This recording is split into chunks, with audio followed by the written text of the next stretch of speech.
Ayo bangsa Indonesia, dengan jiwa yang berseri-seri, mari berjalan terus, jangan berhenti.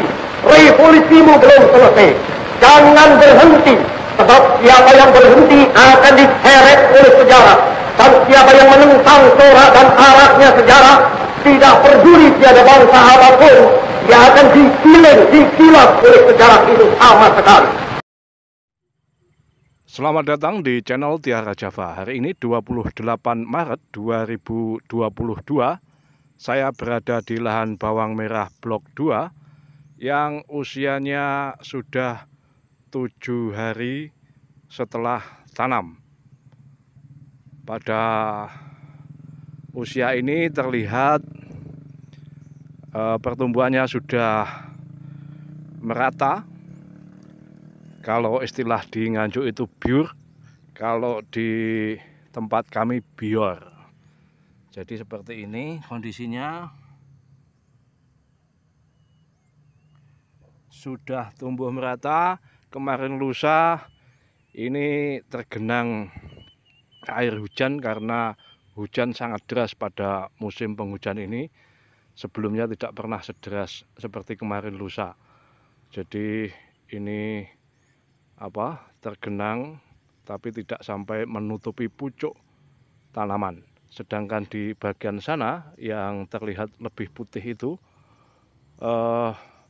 hanya bagian pucuk saja yang kelihatan. Jadi seluruhnya tertutup air, tapi syukurlah ini pembuangannya gampang sekali karena di sebelah sana ada sungai yang dalam sehingga air mudah terkuras. Nah, saya pada usia 7 hari ini melakukan pemupukan.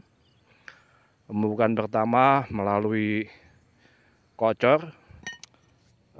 Pertama adalah NPK Yaramila Kompleks. Seperti ini. Kandungannya Anda bisa lihat ada N12, P11, K18, kemudian ada unsur-unsur lain. TE ini trace element, jadi unsur tambahan. Nah, ini saya pakai karena masih usia 7 hari, saya pakai hanya 1 cangkir. 1 cangkir ini pernah saya timbang, bobotnya tidak pasti tapi antara 250 sampai 300 gram seperti ini. Ini bukan tutorial, tetapi lebih sebagai dokumentasi atau rekod tentang perlakuan saya terhadap tanaman bawang merah. Yang kalau ternyata hasilnya tidak maksimal, nanti saya bisa evaluasi untuk tanaman masa berikutnya. Berarti dosisnya mungkin saya perlu tambahi atau saya masukkan unsur lain misalnya. Nah, kemudian pupuk kedua saya memakai ZK yang unsur hara utamanya adalah kalium dan sulfur. ZK ini produksi Pak Tani. Saya pakai 1 cangkir seperti ini. Ini kita masukkan. Ini harusnya bentuknya lembut sekali dan mudah menguap, bukan menguap. Intinya kalau kita tidak memakai masker itu cenderung masuk ke saluran pernapasan, ke hidung kita. Jadi perlu hati-hati ketika meracik pupuk ZK ini. Kemudian ini 1 cangkir tadi. Kemudian saya memakai fosfat. Produksinya akasia.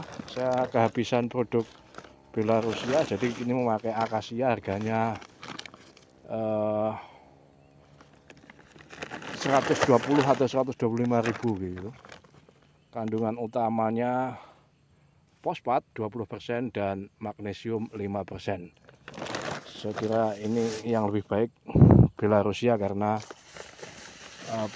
kandungannya lebih tinggi, kandungan fosfatnya, dan harganya memang lebih mahal, yaitu 155.000 per 50 kilo. Kalau ini hanya 120 per 50 kilo. Kita ini memakai 2 cangkir. 2 cangkir itu ya sekitar 600 gram. Saya tidak menimbang ulang, yang penting ini adalah catatan saya mengenai penggunaan pupuk dan dosisnya. Kalau untuk pengocoran kedua, ketiga, tentu saja dosisnya akan berbeda dan silahkan diikuti kalau berminat nanti. Ini saya pakai 2 cangkir seperti ini.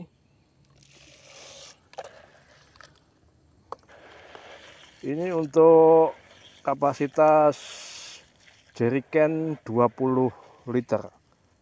Kalau Anda memakai 30 liter atau saya memakai 30 liter, tentu saja dosisnya akan berbeda lagi, tinggal ya memperkirakan lah.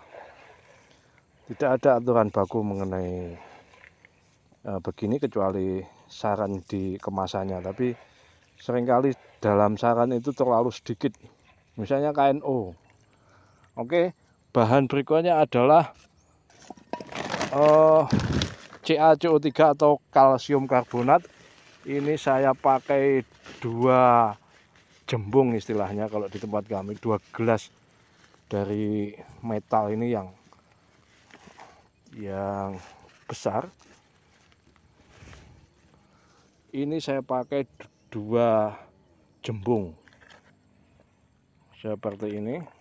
Berarti 1 lagi.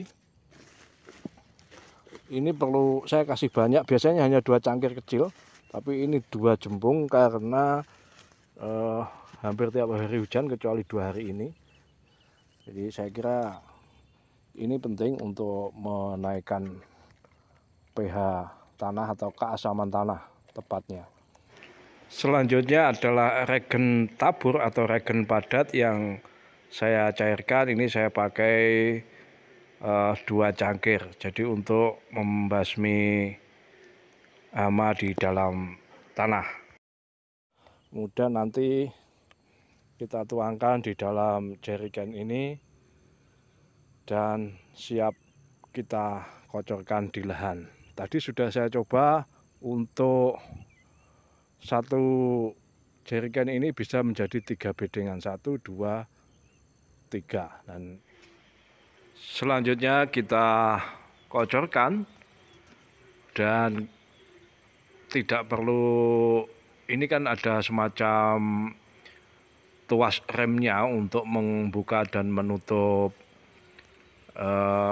katup, tapi kita tidak perlu karena ini pengocorannya terus menerus, jadi tetap tuasnya kita tarik sehingga katupnya membuka seperti ini. Kadang-kadang ya mengenai daun juga tidak masalah seperti ini. Ada yang khawatir mungkin membakar bagian daun maupun akar, dan terbukti tidak. Bagi Anda yang menginginkan alat bantu kocor semacam ini, silakan ke toko pertanian terdekat Anda. Tapi jika kesulitan, saya bantu kasih linknya di Tokopedia. Anda bisa membeli, dan bukan saya yang membuat maupun menjual, itu link affiliate link, sehingga saya sama sekali tidak punya hubungan. Harganya antara 80 sampai 90 ribu untuk volume 20 liter. Itu yang saya suka karena tidak terlalu berat seperti memakai jerigen yang 30 liter. Bagi Anda yang baru menemukan channel ini, saya persilakan juga untuk memeriksa video-video saya sebelumnya dalam hal pertanian bawang merah yang saya susun berdasarkan playlist. Jadi ada budidaya bawang merah di blok 1, blok 2, dan blok 3 yang saat ini seluruhnya sudah ada tanamannya. Yang paling tua di blok 3 itu hari ini 54 hari setelah tanam.